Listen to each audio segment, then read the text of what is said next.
Welcome to the Parenting Roundabout podcast. I'm Terry Morrow. And I'm Catherine Haleko. Every Thursday, we're bringing you a library find, a pick from our archives, and a parenting or pop culture tidbit or two. Let's start with Catherine's Library Find of the Week. So I know you probably miss our friend Alexander, the gentleman in Moscow. Me too. I may be listening to the audiobook of that.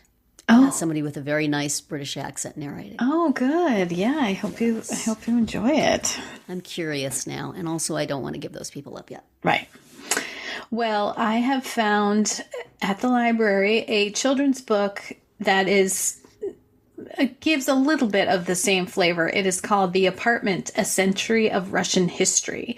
Ooh. And it's a picture book, and it's like an oversized book, and it has those extremely detailed illustrations and with lots of captions and descriptions, and it even has like a search and find element. So it's Russian history through this one family in one apartment. And I encourage you to look at the visual, like go to Amazon and look at the inside of it, because that's what really grabbed me about it. It's, one of those, like handwritten, all little stuff to find all over the pages. And I just thought it looked extremely cool and interesting. Yeah. Publishers Weekly called it a living museum, an illustrated living museum, because that's such a great way to learn about history. Just like, how did ordinary people live? Yeah. And that's what this is. It's not Alexander's, tiny attic room, which would also make a great, a great book. But this is something a little bit similar that can take us back to Moscow for a little while. It's called The Apartment, by Alexandra Litvina. Litvina? For your own little Nina and Sophia. That's right. I imagine you can kind of go behind the scenes like they did. So I enjoy the cover image with like 500 locks on the door. Yes. And somebody peeking out. Could also be the New York City version. They could use that same cover. Right. From the west side of the tower, right? Yeah. Yep, them Westies would enjoy that. Right. So check that out. 6 generations of a family it goes through. So wow. It's really neat. Wow. Well, it is very they'll be making a mini series of that next. Yeah, maybe. Sounds like there's enough material there. Mm-hmm. Well, speaking of fun. Yeah, what did you find this week? My random recommendation. My family brought me home a surprise from the supermarket the other day. And it is Special K pumpkin spice. Which is a mixture of both, hey mom, we know that you love pumpkin spice, and hey mom, we know you're an old person who needs Special K. So the two together, it's delightful. I do, in fact, like me some pumpkin spice. I haven't generally wanted it on my cereal, but I had some the other day, and it was actually quite lovely. It has, it has the flavorings on the flakes, which make them somewhat orange, fall colors. And it has little, I'm trying to think what the correct word is, sort of like chips, except they're sort of in a more blobby shape. Okay. Of something that I think is meant to represent maybe the cream cheese frosting you might have on a pumpkin item. Oh.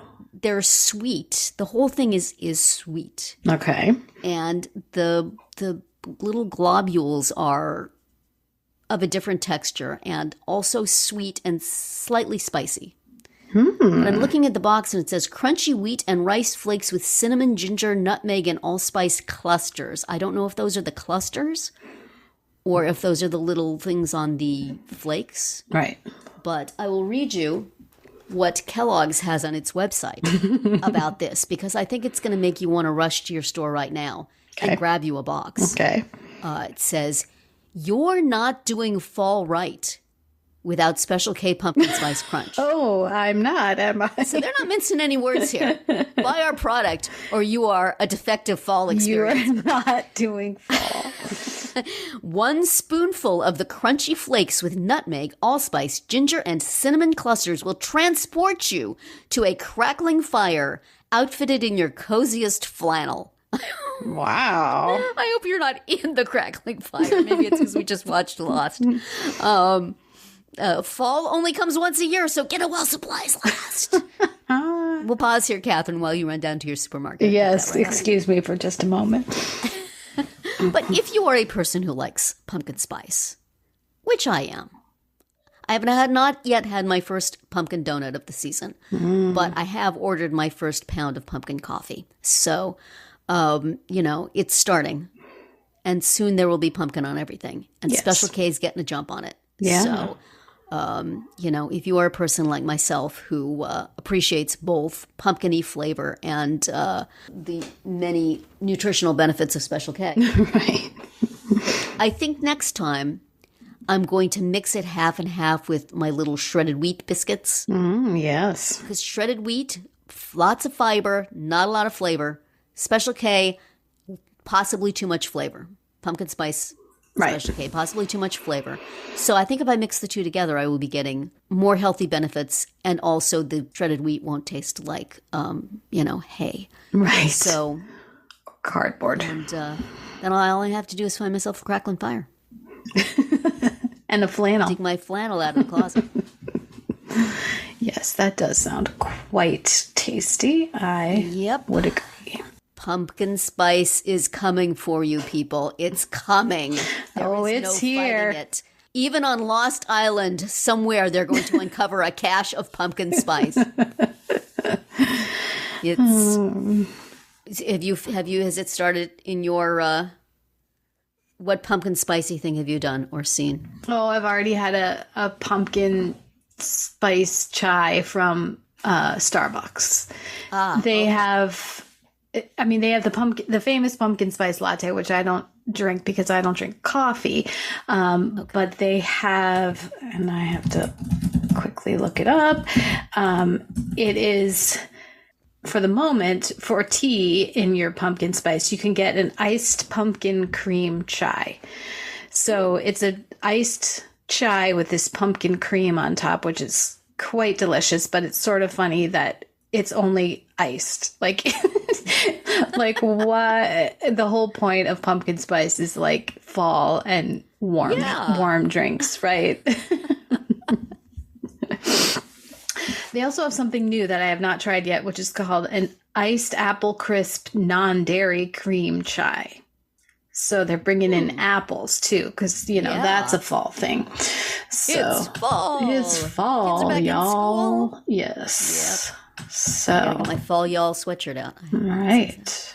The other day we were in Barnes and Noble, which has a little Starbucks. Well, it's not a Starbucks, but a little coffee shop that has Starbucks items. Yeah. And they had some poor lady walking around with a tray full of little tiny cups, and inside of each was like an ice cube and 1 swallow of some sort of espresso drink.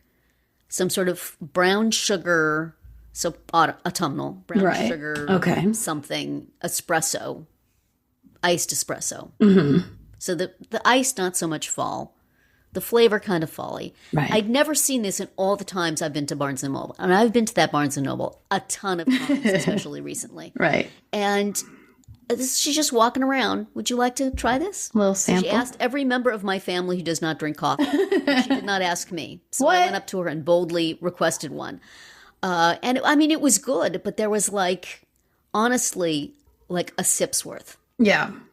A sample, and then you just get over there and you give me some money before you get any more of that. Right. So it was fine. I'm not an espresso person, but it wasn't particularly strong. But is this going to be a thing now at Barnes & Noble? They're going to just assign some poor staff person to walk around going, would you like to try this? Would you like to try this? Here. So they need to do that with the cookies, little pieces of cookies. You eat one little piece of cookie, and then you have to go buy a cookie. Right. Or you can just go to Costco for this experience. I guess so. That's true. But we are in a habit lately of going to Barnes & Noble because Andy has a friend who likes to go there, and we've been doing stuff with him. So, as long as you're going to give samples. Yeah. samples of the good stuff. Chris, about the coffee. Give me a cookie. They have good cookies. My secondary recommendation will be the salted caramel cookies at Barnes & Noble. They are horribly sweet and yet completely delicious. Yeah. The salt. I like sweet and salt together. Yeah, I can't go wrong with that. Can't. The sweet undercuts the saltiness, and the salt undercuts the sweetness, and it's a perfect balance. Special K pumpkin spice. Could use a little salt. Anyway. But no, it is quite tasty. Put some shredded wheat and some salt. Maybe some salted nuts. You throw some salted nuts in there. There you go. And you get those things. For additional which protein. Possibly leads into our next topic. Yes. Well, I don't know about that, but Mom, what are you putting on your cereal? Oh, yes. In 2019, we were talking about how to mortify your children, and at that time, it was. I don't know if you want to revisit this moment in your life, but I looked up and I saw what it was, and oh yeah, I got to have another one of those, but they keep making me wait. It's like, you know. The doctor says you have to go do this again. It's the home colonoscopy. Home colonoscopy, yes. Via UPS. Right. And or as we call it in my house, poop in a box. Yes. And I will always call it that from now on as well. The doctor keeps prescribing it to me, and then the Cologuard people call me and say, it's too soon. Tell your doctor it's too soon. You can't have it until this particular year. And it's like, oh, darn, I can't do it right now? Oh, shoot. I'm so disappointed. So they don't want to sell it to you? I'm very surprised. They don't want to sell it they don't want to sell it to my insurance company. My guess would be it's the insurance company saying, we don't cover it now. She can have that every this many years. Right. And so Cologuard has to say, we can't take your money yet. We can't take your poop yet.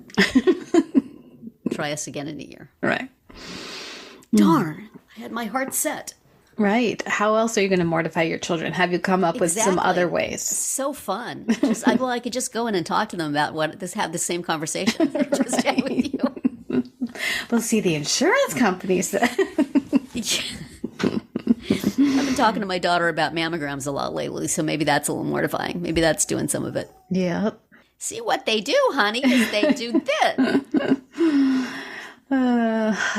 Just being, in my son's room when I dropped him off at school seemed to mortify him pretty seriously. How dare you live and breathe? Yeah, it was that kind of thing. Yes. You've made the bet. Okay, you may go.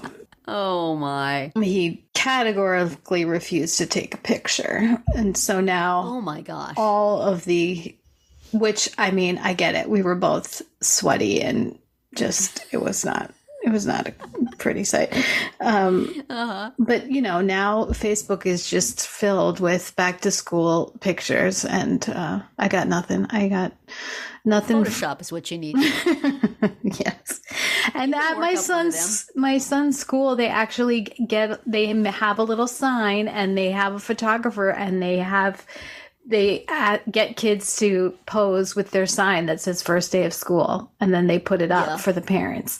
But do you think my child would appear in any such photo? No. You get somebody who's skilled enough at Photoshop, they can take somebody else out of a photo. Yes. Put your son in and put you in right next to him. Talk about mortifying your kids. Mm-hmm. Photoshop yourself into a picture with them. It's great. Put it on social media. Tag all their friends. Oh, they'll love that. They'll love that so Then you don't have to worry about them coming home for anything. Exactly. Best way to foster independence. Oh, dear. I don't know. What have I done lately? And, singing still works. Yeah. And I enjoy singing.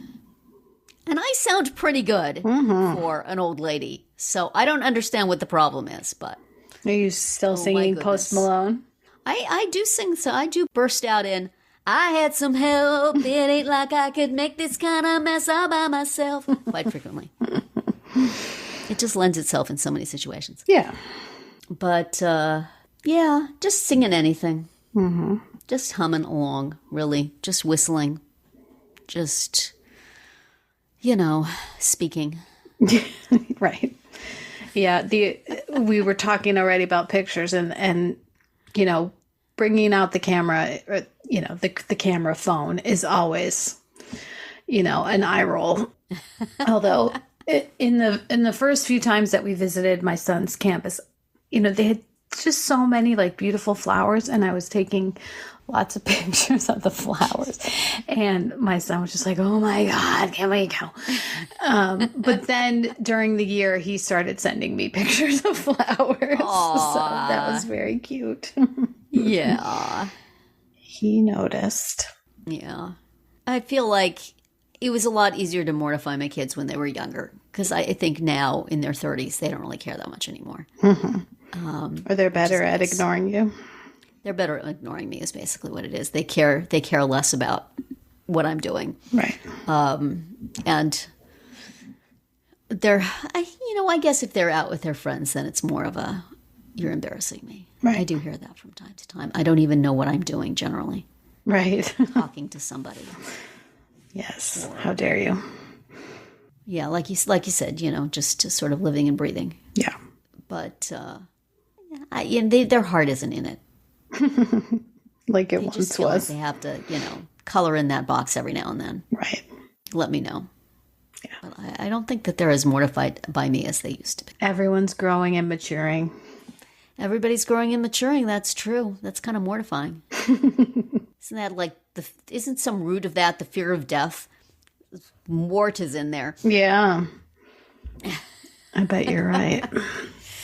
Yikes. I always just thought of it as like, I will literally die if you keep doing whatever it is you're doing. Probably. It is going to kill me. And then you say, literally doesn't mean what you think it means. Right. In fact, what you mean is, figuratively, I will die. Right. They love that. That would be mortifying. They love that. Thank you for listening. You can find all our episodes on Spreaker, Apple Podcasts, Amazon Music, or wherever you get your podcasts. You can find recaps, links, and an opportunity to comment on our website at parentingroundabout.com. You can also talk to us on our Facebook page, on Instagram, or on Twitter, where you'll find us at Roundabout Chat. And please visit our Amazon shop at amazon.com/shop/mamatude, where you can find links to a lot of the things we've talked about over the years.